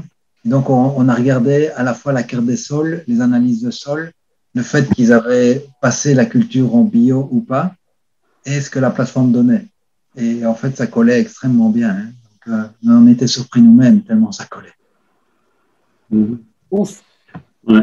Mais moi, je me pose une question. Qu'est-ce qui explique finalement le côté un peu frileux de nos cultivateurs par rapport à ce genre d'outils qui apporte quand même pas mal d'éléments intéressants et notamment d'économie, outre le fait qu'il permettrait aussi d'éviter des pénalités éventuelles? Je pense que voilà, les agriculteurs autour de la table seront mieux placés que moi. Moi, je peux dire que peut-être qu'on n'a pas fait un effort suffisant sur la communication et sur le maintien de lien, si je peux dire, par rapport à une plateforme dont l'accès reste encore un peu trop scientifique, peut-être. Donc, elle marche sur un téléphone. Hein, donc, si vous avez le bon téléphone, ça peut marcher. Mais c'est vrai que voilà, on ne fait pas de démarchage, on a été invité ça et là dans des groupes d'agriculteurs et alors on n'a jamais refusé évidemment. Je ne sais pas. Mais tu ne vois pas non plus après ce genre de réunion, tu ne vois pas non plus, je dirais, des personnes qui donc du coup se connectent et vont voir et utilisent. On a vu ça après Libramont, on a vu ça après la publication dans le livre blanc, on a vu ça. Ça ne tient pas. Ça ne tient pas, disons qu'il n'y a pas beaucoup de gens qui s'enregistrent vraiment sur la durée, mais il y a des consultations continues. Et donc, c'est comme si voilà, on vient voir et on peut utiliser sans s'enregistrer et ça fonctionne. Je veux dire, sinon, on aurait arrêté depuis longtemps. Mais il n'y a pas de fidélisation, si je puis dire. Henri en est le bon exemple, semble-t-il. Luc, tu voulais réagir par rapport au côté peut-être scientifique. Je t'ai vu réagir. Mais par rapport à la pédagogie, sachant que toi, ton credo, c'est effectivement simplicité, réponse à portée de tout le monde, etc. Aspect pédagogique. Non, mais c'était pour rebondir sur ce que Pierre disait. Oui, c'est vrai, peut-être, mais on est confronté au même problème en France, hein. Et je pense que si c'est pas mâché pour les agriculteurs, ça va pas. Il faut que ce soit un outil clé en main, simple d'utilisation. Pourtant, j'ai vu que là, moi, Belcam, ça me fait pas peur, hein, je découvre là, mais je trouve que c'est relativement simple. Mais après, est-ce que je dirais parce que je me mets du côté de Pierre, je suis pas un scientifique, hein, j'ai rien d'un scientifique, mais bon, je suis un peu technique dans tout ce qui est termes INN, biomasse. Est-ce que tous ces mots-là, un agriculteur sait à quoi ça peut le mener, ce qu'il peut en déduire? Vous allez parler d'INN à un agriculteur, ou d'NNI, je ne sais pas si ça va lui parler. Est-ce que la communication qu'on fait auprès des agriculteurs est bonne pour les stimuler à venir sur ce type de plateforme? Mais oui, on est confronté exactement au même problème en Roumanie, sur ces outils-là. Moi, ce que j'ai fait en Roumanie, je remets les pieds là-bas parce que j'ai beaucoup de clients là-bas. Ce que je leur envoie toutes les semaines, je leur envoie une feuille, qu'ils aient 200 parcelles ou 20, ils doivent avoir tout sur une feuille. Ils m'ont dit, nous, il faut que ça soit rapide, clair, net et précis. Et peut-être que, comme disait Pierre tout à l'heure, c'est peut-être trop compliqué encore pour un agriculteur. Il faut peut-être aller encore plus à l'essentiel tout en étant fiable, hein, parce que c'est pas parce qu'on va à l'essentiel qu'on manque de fiabilité. En fait, ce qu'il faudrait, c'est d'avoir un système, un outil qui renvoie l'information d'une manière régulière sous forme d'un abonnement, que plus vers un système de consultation individuelle. Oui, parce que on reproche, on a mis le fax à la poubelle, mais aujourd'hui, combien il y a d'agriculteurs qui vont sur leur boîte mail? Imaginez même Belcam, on enverrait. Belcam enverrait chaque jour les parcelles et puis des notifications par mail. Déjà, combien d'agriculteurs vont ouvrir ces mails tous les jours? Moi, je les ouvre 100 fois. Bon, mais je ne suis pas une référence, mais en règle générale, les agriculteurs, est-ce qu'ils ouvrent leurs mails? Ils recevraient ça directement sur leur bureau. Peut-être qu'ils regarderaient, ou sur leur portable, je sais pas. Mais faut mâcher le boulot, hein. J'en suis convaincu, hein. Henri, qu'est-ce qui t'empêche d'utiliser le Belcam? D'utiliser Belcam? Oui. Oui, moi je trouve que maintenant que je l'ai vu, que j'ai eu un peu plus d'infos, c'est vachement intéressant. Mais c'est vrai que je ne suis pas un grand cultivateur comme l'est sans doute Tom sur Ossan ou quoi. J'ai quelques cultures et je fais surtout de l'élevage. Donc j'essaie d'abord de m'utiliser dans l'élevage et dans mes récoltes de foin. Et les cultures, ça revient après. Mais si ça pouvait être accessible en prairie, ce serait quand même déjà intéressant. Ouais. Donc ça, c'est et une puis, évolution. Comment? Oui, en tout cas pour les prairies, là, on voit que le message passe par différentes voies. C'est promis. Et en plus, si la réponse est promise, alors là, c'est la cerise sur le gâteau, ça. Non, mais par contre, j'ai une question pour Henri. Parce que c'est vrai que Belcam, il y a quelque chose de particulier, c'est que voilà, un agriculteur peut avoir une parcelle en Flandre à la côte et une à Arlon. Voilà, la plateforme va lui convenir. C'est un peu ridicule parce qu'il n'y a pas beaucoup d'agriculteurs qui vont se balader à l'échelle de la Belgique. Et donc, si on envoyait quelque chose qui tient en une page, est-ce que ce serait donc qui serait centré sur la ferme? Donc, en fait, il faudrait que la personne intéressée sélectionne ses parcelles et une fois qu'on l'a identifié, il n'a plus besoin de venir chercher l'information sur la plateforme, on lui envoie. Ouais. Dans un format à définir, mais on lui envoie. Ça, c'est bien, ça. Je pense que ça peut être une solution. Ouais. Moi, c'est ce que j'ai, par exemple. J'ai un site internet pour vendre des colis de viande. Donc, je suis informaticien de formation, donc j'aime bien avoir plein de trucs. Donc, j'ai mis Google Analytics. Et plutôt que d'aller voir Google Analytics toutes les semaines, il m'envoie un rapport une fois par semaine. Et ça, je le regarde parce que je l'ai dans mes mails, j'ai mes 2-3 graphiques que j'ai besoin. et je sais voir l'évolution. Mais sinon, je n'irai pas toutes les semaines sur Google voir les résultats. Donc, ça, c'est encore mieux parce que, comme je disais, on a tellement de trucs de sites et tout ça, mais il y en a quelques-uns qu'on aime bien, mais qu'on oublie ou quoi. Et si vous envoyez les données semaine après semaine ou 2 semaines après 2 semaines, c'est encore mieux. Ça, c'est clair. Et c'est mieux de l'envoyer par courrier ou par… Ça dépend des gens, mais je pense que quand même beaucoup sont par mail, quoi. Par mail, il faudrait voir les stats. Ouais, beaucoup ont quand même des adresses mail maintenant. Mais est-ce qu'il ne faut pas aller encore plus loin et d'avoir un système via le smartphone qui envoie un message et qui avertit et qui permet d'avoir à la fois des graphiques, à la fois des chiffres, etc. Moi, le mail, ça fait un peu penser, je dirais, au papier, quoi, qu'on ne va pas nécessairement ouvrir ou lire complètement. Tandis que si on a un système très, très graphique sur un écran, directement visible, c'est peut-être plus facile entre deux livraisons, entre deux, je sais pas moi, deux moissons, des choses comme ça pour vérifier effectivement. Ça, je sais pas. Bon, moi, je trouve que le mail, tu peux le consulter quand tu as le temps, quoi. Parce que si moi je reçois une notification que je suis sur le tracteur, je ne vais pas ouvrir la notification, je ne vais pas aller dans l'application et puis c'est fini. Dès que le mail, je le regarderai au soir ou tôt le matin quand je regarde un ordi. Et dans Google, ils mettent un PDF avec les graphiques et toutes les données, c'est très joli, quoi.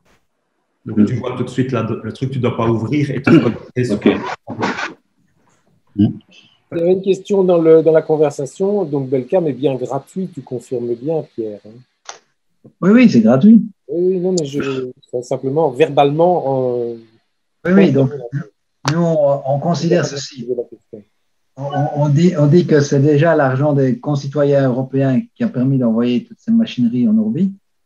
Et donc, voilà, comme l'université et le CRA, on considère qu'on a mis en place un digesteur d'images satellites pour que l'argent revienne vers les agriculteurs. Il n'y a pas de raison qu'on s'en serve pour les contrôler et pas pour les aider. Je trouve ça complètement injuste. Comme quoi, c'est même pas une histoire de prix. Parce qu'en France, on a de ce type de service-là qui est payant, qui est d'ailleurs beaucoup, beaucoup trop cher. Parce que le prix que c'est donné, ça peut pas, enfin, je vois pas pourquoi ça marcherait. Et même gratuit, après, d'après ce que vous dites, peu l'utilise. Bon, on n'a pas la capacité de communication d'Airbus, hein. En France, c'est Airbus qui commercialise Farmstar. Et donc, ce n'est pas de petite société, quoi. Mais on n'a pas à rougir par rapport à ce qu'ils font. Ah non, même moi, je dis bravo. Non, c'est du bon travail, ouais, c'est très bien. Est-ce que vous seriez d'accord de venir communiquer dans le sud du Luxembourg pour présenter l'outil aux agriculteurs? Une fois que on a travaillé sur les prairies entre-temps. Une fois que le module prairie est prêt. Oui, j'allais dire, je ne passe le sillon qu'avec les prairies à la main. Voilà. Il faut avoir quelque chose à… Oui, il faut avoir des biscuits. mais dès que les prairies sont prêtes, pourquoi pas? Ce serait certainement le bon chemin à faire. Ça vaut la peine de faire connaître l'outil, en tout cas, voilà. Je crois qu'il y a un potentiel, hein.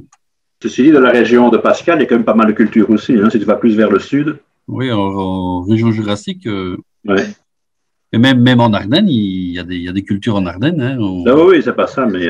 Sûr qu'il y en a pas, et, ça se développe quand même pas mal, je trouve. Bernard, par rapport à l'utilisation de Belcam, il y a des suggestions à formuler ou est-ce qu'il y a des… Oui, mais justement, vous m'entendez? Oui, ça va? Oui. Vous parliez d'envoyer un mail et c'est vrai qu'on reçoit au cours de la végétation des froment, disons, je vais dire à partir de la mi-mars jusqu'à mi-juin, fin juin, quasi toutes les semaines, le mardi matin, un mail avec la situation des maladies et les conseils de fumure.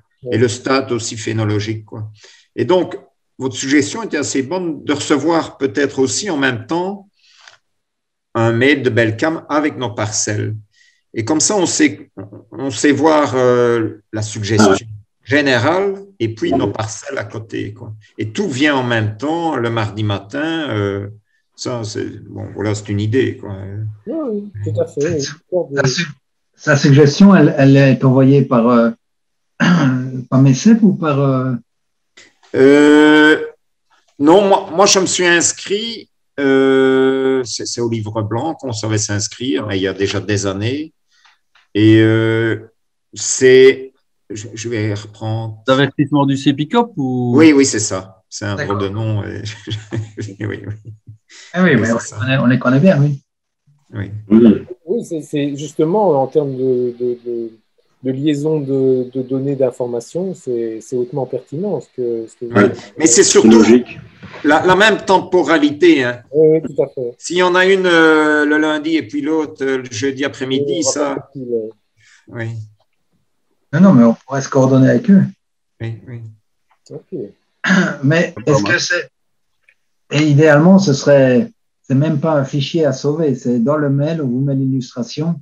Comme ça, il suffit d'ouvrir le mail et… Oui, c'est ça. Oui. Il n'y a même pas besoin d'aller ouvrir le fichier attaché, c'est ça? Non. Vous préférez avoir le fichier attaché pour l'archiver? Oui, peut-être. Mais je sais bien qu'au début, il y a 2-3 ans, les avis concernant les céréales, il fallait chaque fois cliquer, recliquer. C'était pelant. Cliquer une fois pour les maladies, cliquer une fois pour les orches, cliquer une fois pour la fumure. Pour finir, on ne savait pas si on avait tout cliqué, si on avait tout vu. Oui. D'accord, merci pour toutes ces très bonnes idées. Oui, voilà. Autre commentaire, proposition, réaction par rapport à ce qui a été dit par Bernard, par Pierre, par Luc. Luc, il faudra que vous veniez faudra que tu viennes en Belgique pour que fasse un petit tour de piste. Pas de souci, c'est pas loin. Dès qu'on peut refaire du présentiel, comme on dit. Ouais, non, mais il n'y a pas de problème. Invité par le réseau et par Agri Innovation. Ce serait une bonne idée. Est-ce qu'il y a d'autres… J'avais une question. Oui, vas-y. Fourni aussi. Je voulais voir, est-ce qu'il est prévu dans un certain temps de pouvoir faire son carnet de culture également avec le logiciel pour en avoir un gratuit et puis aussi que tout soit dans le même logiciel? Excellente question. Alors, c'est tellement une excellente question qu'on y est confronté depuis tellement longtemps que la dernière fois que le SPOE nous a demandé de monter dans un projet pour travailler avec eux, j'ai dit que la seule condition, c'était qu'un jour, il y ait un carnet de culture unifié. Sinon, je ne voulais plus travailler pour l'agriculture wallonne. Ils me l'ont promis. Et en fait, c'est bien possible qu'un jour ça arrive, peut-être dans le cadre de la réglementation, pas la réglementation, la Commission européenne va imposer que tous les pays mettent à disposition une application qui s'appelle FAST. Vous avez peut-être entendu parler. Les agriculteurs ne sont pas du tout obligés de l'utiliser, mais les pays sont obligés de la proposer. Et dans ce cadre-là, en fait, il est possible qu'un carnet de culture partageable par toutes sortes d'applications soit enfin unifié. Nous, on s'était proposé de le faire, mais on n'a pas le mandat de le faire. C'est quand même plutôt au SPOE de le faire à l'occasion d'une démarche, notamment dans le cadre de la PAC. Et donc, ici, ils seront obligés de proposer cette application. Maintenant, si vous nous dites que parce que ça vient de la PAC, ce n'est pas une bonne idée, voilà, on peut imaginer, comme vous l'avez vu sur Belcam, il y a tous les prémices d'un carnet de culture un peu plus élaboré, puisqu'on fait des photos avec son smartphone, elle se recharge, etc. Mais voilà, il n'y a pas de standard pour le moment sur le carnet de culture numérique en Belgique. C'est bien dommage. Ça devrait être utilisable et partageable. L'agriculteur devrait pouvoir dire, je donne ces parcelles-là et voilà, mon entreprise va me gérer ces parcelles sans devoir recoder ou ses contrats de culture ou que sais-je encore. Hein. Mais qu'est-ce que vous pensez? Est-ce que vous pensez que si ça vient par FAST, donc cette fameuse application pour la gestion des engrais et des produits phyto? Moi, j'aurais préféré que ça vienne des centres de recherche, des UNIF ou quoi, parce qu'elles pourraient utiliser leurs données pour de la recherche. Et après, libre à nous de le dire aussi. Je partage aussi à mon contrôleur bio, par exemple, ou au SPW, ou ainsi de suite. Mais d'abord que ça reste pas le carnet de vérification, quoi. Enfin, je trouve que ça pourrait servir à la recherche. Si vous saviez, vous, quand on a semé, qu'est-ce qu'on a fait dessus, qu'est-ce qu'on a mis comme engrais, quand. Donc, c'est parce que j'avais le contact avec Michon ici dans le coin qui avait ce projet-là de faire un truc pour ces agriculteurs du coin. Eux, ça leur servait d'avoir les données et les agriculteurs, ils avaient un truc finalement gratuit plutôt que de payer un logiciel payant qui ne servait à personne à part aux sociétés françaises qui le vendent. Quelle est la situation en France, justement, par rapport à cette question de carnet de culture digitale? Si je peux. Oui, pardon, vas-y. On est un petit peu, parce que moi, je travaille. Ma société a été reprise par une boîte française qui s'appelle SMAG. Et donc, en France, il y a 3 logiciels. Il y a SMAG, Isagri et Mes Parcelles. Mes Parcelles qui fait partie des chambres d'agriculture. Donc, c'est un truc un peu public. Et Isagri et SMAG qui sont deux boîtes privées, quoi. Je connais bien le modèle de SMAG, c'est qu'eux travaillent pour les coopératives françaises. Et donc, ils ont à peu près 30 000 logiciels agriculteurs qui sont installés. Ils recueillent les données des agriculteurs, ces données de carnet de culture, qui sont des choses obligatoires pour le phyto et tout ça. Et après, ils proposent aussi aux coopératives de revendre l'intelligence de ces données, quoi. Donc, finalement, l'agriculteur, il paye pour un logiciel dont ces données vont être revendues. Donc, c'est ça que j'aime pas. C'est ça je trouve qu'en Belgique, on devrait être un peu plus intelligent. On n'a pas vraiment de carnet de culture propre qui est fait en Belgique, je crois. Enfin, il n'y a pas vraiment une boîte. On utilise beaucoup Isagri et un peu Agreo qui vient de SMAG. Donc, si on pouvait le faire, mais de manière publique, en tout cas intelligente, que ça serve, que l'agriculteur l'ait peut-être gratuitement, mais que les centres de recherche puissent utiliser les données, et après, ce serait bénéfique pour les agriculteurs. Donc, ça, c'est la situation que je pense qu'on pourrait mettre en place en Belgique par rapport à la France, où là, de toute façon, il y a déjà 3 gros sur le marché et ça ne changera pas. Complément d'infos, réaction. Il faut ouvrir ton micro. Luc, oui. Ouvre ton micro. Oui. Je dis non, Henri a bien résumé. Il y a 3 gros acteurs qui sont ceux qu'il a cités. Et puis voilà. Mais je suis bien d'accord que l'ensemble de nos données elles sont certainement utilisées à tort et à travers. Ça, on est bien d'accord. Vigilance à ce niveau-là, effectivement. Autre. Non, en tout cas, si je peux faire écho à ce que Henri a dit, moi, je suis tout à fait aligné avec le modèle évoqué. Je crois aussi qu'on pourrait faire progresser le conseil aux agriculteurs en ayant une collaboration beaucoup plus rapprochée entre les centres de recherche et les agriculteurs. Et la plateforme Belcam, le C de Belcam vient de collaboratif. Et c'est ce qu'on a fait avec les centres pilotes. C'était, voilà, ils nous donnaient de l'information et on leur en donnait. C'est ça l'idée. Et c'est comme ça qu'on avance. Ouais. Exactement. C'est ce que j'ai fait en Roumanie. Moi, j'ai fait de l'échange. Les agriculteurs me donnaient de la donnée. Moi, je leur faisais du service. On a travaillé en gratuité pendant 4 ans. Mais vous avez parfaitement raison, Pierre. Ouais, tout à fait. Ce qui se fait pas chez nous. On en est loin. On est, tout le monde veut se piquer les données et faire de la plus-value dessus. C'est terrible. Mais aujourd'hui, l'enjeu, c'est déplacé. L'enjeu, c'est de faire une agriculture un peu plus tenable, durable, et peut-être qu'il va capter du carbone. Donc, elle soulève beaucoup de questions, cette agriculture-là. Donc, on a besoin de mettre toutes les idées ensemble. Oui, tout à fait. Les enjeux sont démultipliés.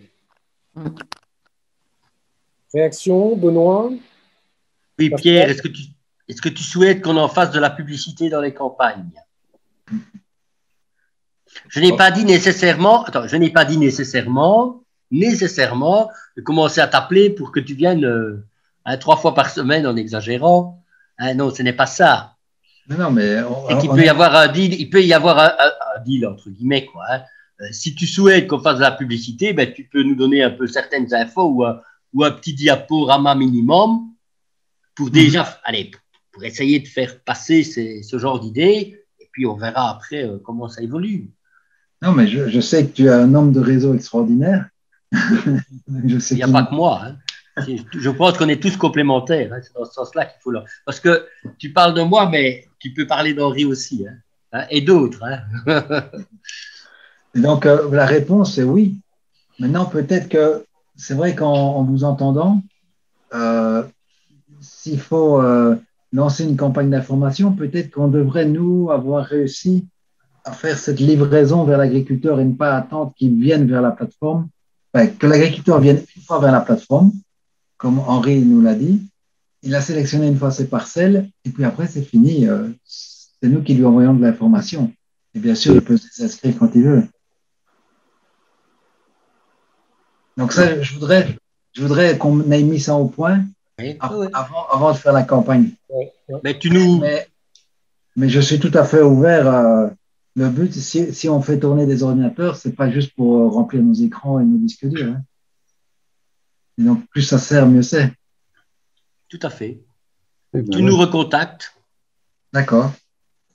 Bon, je crois que mes collègues et moi, parce que seraient très intéressés. Parce que je suis convaincu, Pascal aussi, et je viens d'avoir Bérangère au téléphone. Donc, je connais son point de vue. Et elle dit qu'elle confirme ce que tu dis. Mais non, elle a des soucis pour écouter. Bon. Manifestement, oui, elle a des problèmes. On arrive tout doucement à la fin du temps qui avait été prévu. Est-ce qu'il y a encore des choses complémentaires à rajouter par rapport à... On n'a pas du tout parlé de la valeur ajoutée et de la rentabilité qui est générée par les outils d'aide à la décision. Bon, c'est très mercantile, mais est-ce qu'en clôture, est-ce qu'on peut quand même aborder cette question-là? Peut-être commencer par Bernard. Bon, évidemment, il y a l'aspect environnemental qui a été d'entrée de jeu que tu as mentionné, et l'aspect financier, mais est-ce qu'il y a des ordres de grandeur ou est-ce qu'il y a des éléments complémentaires à rajouter par rapport à l'utilisation de Belcam? Disons, moi, je ne l'ai jamais quantifié vraiment pécuniairement, mais disons, c'est vrai, ça peut se faire, tout se calcule, etc. Hein, mais disons, je suis content de savoir que je m'approche de l'optimum économique, quoi, et que je n'ai pas surfertilisé, que je ne crée pas non plus par après des problèmes de nitrate après dans les nappes phréatiques. À ce moment-là, les normes sont encore plus sévères, etc. etc. Comme j'ai dit aussi, je suis très serein, je veux dire en fin juin, comme je n'ai pas surfertilisé Protecto quand ils viendront analyser les résidus d'azote, je n'aurai pas de problème.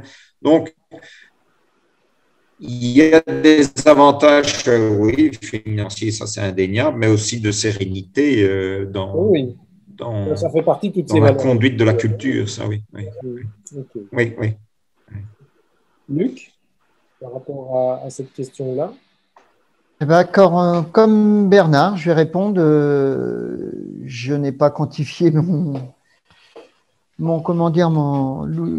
l'utilisation des OAD, mais je dirais sur la partie risque maladie, on peut facilement économiser quelques euros sans problème, hein, parce que repousser un fongicide, c'est rapide, c'est facilement faisable. Sur la partie fertilisation, bah oui, il y a la partie environnement et puis l'optimisation de la culture. Je pense que... Mais bon, pour faire court, je dirais qu'en France, l'utilisation des outils d'aide à la décision pour la fertie, beaucoup d'agriculteurs se demandent si ça nous fait économiser de l'engrais. On voit des choses qui sont où les OAD réduisent pas forcément l'utilisation. Bon, après, Voilà. Et puis, sur la partie prévision de rendement, moi, je pense que c'est important de savoir et d'engager, parce que moi, je vends toujours 50% de ma récolte avant la moisson, donc avant le 1er juillet. Vendre 30% de 60 quintaux quand je suis une mauvaise année, ou 30% d'une très bonne année de 90 quintaux comme cette année qu'on va faire, il y a de grandes chances. C'est bien de savoir ce qu'on va faire. Donc, mais le chiffrer, c'est sûr que c'est difficile. Mais l'utilisation de l'OAD, de 10 à 20 euros d'hectare, oui, je pense que sans problème. Hein, sans problème. J'ai compris aussi que Bernard utilisait tes données pour aussi gérer au mieux la vente de certaines productions, hein. Ou en tout cas avoir des informations sur un marché plus large. Oui, sur la production mondiale et voir un petit peu. Ça, oui, je regarde Twitter, ça y est. Oui. Je suis très actif, oui. Voilà, c'était aussi l'occasion de faire. Merci Bernard. Oui, mais c'est surtout moi qui dois te remercier, surtout moi. Je suis un peu virulent, hein, mais de temps en temps. Hein. Mais bon, j'aime bien, je défends notre métier, c'est pas évident tous les jours. Donc voilà. Mais merci. Ok. Pierre, par rapport à ces questions de valeur. Donc, effectivement, moi, je ne mettais pas ça sur le plan purement pécunier. Hein. C'était la valeur ajoutée. Je pense qu'on en a déjà dit beaucoup. Hein, tu peux parler.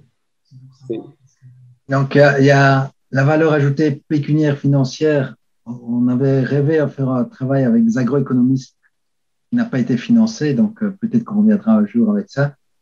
Mais par contre, pour nous, la motivation principale de la communauté des chercheurs pour développer Belcam plus loin, c'est d'accompagner l'agriculture vers des pratiques plus compatibles avec l'environnement, tout en maintenant la productivité. Et donc, c'est pour ça que, en fait, nous, on ne souhaite pas dire aux agriculteurs ce qu'ils doivent faire, mais plutôt leur donner l'information qui leur permette de faire le raisonnement qu'ils souhaitent faire.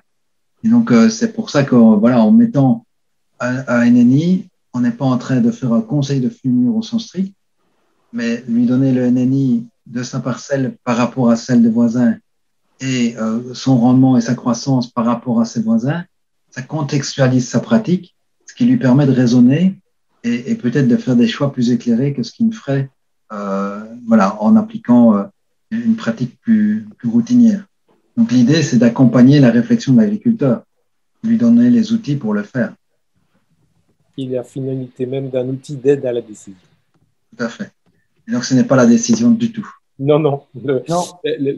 Celui qui prendra la décision, c'est celui qui aura été bien outillé, bien informé. Mais c'est un outil d'aide à la prise de décision. Moi, je rajoute le P. Ok, écoutez, s'il n'y a pas d'autres contributions, moi, je vais vous remercier. Je regrette évidemment la faible audience, mais c'est pas grave, c'est la qualité des participants qui compte, c'est pas la quantité. De toute façon, ce sera rediffusé. Comme on l'a dit, c'est disponible, c'est enregistré, c'est disponible sur les deux sites web. Donc, pas de souci de ce côté-là. Un grand merci à Bernard, un grand merci à Luc et un grand merci à Pierre pour ces présentations et ces débats et ces échanges. Il y a quelques perspectives sur lesquelles on peut être amené à se revoir et à plancher ensemble. Hein. J'ai entendu quand même des pistes intéressantes. Donc, voilà. Je ne peux que vous souhaiter une bonne fin de journée, mais en tout cas, vous remercier vous qui êtes présents et vous qui êtes intervenus. C'est cet intéressant 6e comptoir de l'innovation. Est-ce que Alain veut rajouter quelque chose? Oui, non, merci à tout le monde, effectivement. Je trouvais que c'était très intéressant et c'est vrai que malheureusement, avec une audience un peu limitée, mais de l'autre côté, on est quand même venu avec certaines conclusions et surtout des ouvertures pour aller un peu plus loin encore et faire connaître l'outil auprès des producteurs. Donc ça, je trouve très chouette et c'est peut-être un avantage de ce genre de discussion comptoir. De notre côté aussi, avec Xavier, nous allons faire un peu le bilan, puisque c'était le 6e et dernier comptoir sur la numérisation et sur les outils d'aide à la décision ou à la prise de décision. J'ai bien pris note, Luc. Et donc, au travers de ces 6 comptoirs, on va un peu réfléchir comment prévoir autre chose finalement, quelles sont les conclusions qu'on peut avoir par rapport à ça, et proposer évidemment peut-être d'autres comptoirs, peut-être un peu plus précis, un peu plus orientés, et aussi répondant à la demande des producteurs. Mais, ceci dit, il y aura aussi d'autres comptoirs. En fait, c'est surtout un concept que l'on souhaite mettre en place. Il y a notamment un comptoir qui est prévu le 16 septembre prochain, mais qui se fera cette fois en présentiel sur l'agrément des coopératives, puisqu'il y a eu quelques changements il y a 2 ans en la matière. Et donc, beaucoup de producteurs se posent des questions quant à cet agrément, et on va tâcher d'y répondre. Et ça se fera, comme je disais tantôt, de manière présentielle, dans un petit café à Follet-Tombe, qui est un tiers-lieu. Et donc, on pourra enfin appliquer notre côté aspect pratique comptoir, mais ça peut être autour d'un verre d'eau ou d'un verre de jus de fruits. Hein, donc, il ne faut pas s'imaginer que c'est nécessairement la boisson alcoolisée. L'important, c'est d'avoir un endroit sympa où on puisse vraiment discuter tranquillement ensemble et aboutir à des avancées. Voilà. Donc, merci à tout le monde. Ceci dit, c'est le principe du comptoir aussi. Donc, on termine officiellement maintenant à 16h06, mais on peut continuer à discuter autour du comptoir si vous voulez par après.